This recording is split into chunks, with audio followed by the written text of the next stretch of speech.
AP के विशाखापट्टनम में एक दिल दहला देने वाला वाकया पेश आया, जहां मामूली बात पर एक बहू ने अपनी सास को बेदर्दी से कत्ल कर दिया। तफसीलात के मुताबिक पंद्रवतरी की रहने वाली जयंती कनका महालक्ष्मी 66 साल मुश्तबा हालत में हलाक हो गई। पुलिस ने इब्तिदा में उसे आग लगने का हादसा समझा, मगर जांच के दौरान चौंका देने वाले इंकशाफात सामने आए। मालूम हुआ कि महालक्ष्मी का उसकी बहू ने मंसूबाबंद तरीके से कत्ल किया।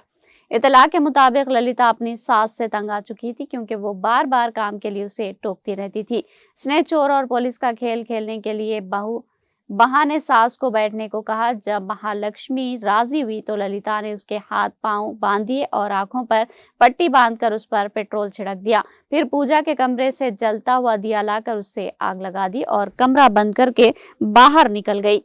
बाद इज़्ज़ा वो रोती हुई पड़ोसियों को बुलाने लगी तो कि मेरी सास जल रही है। तमाम ने उसे हादसा समझकर अफसोस जाहिर किया।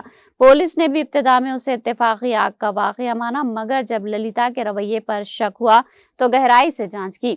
सख्त पूछगछ पर ललिता ने जुर्म कबूल कर लिया और बताया कि सास की बातों से तंग आकर उसने कत्ल किया।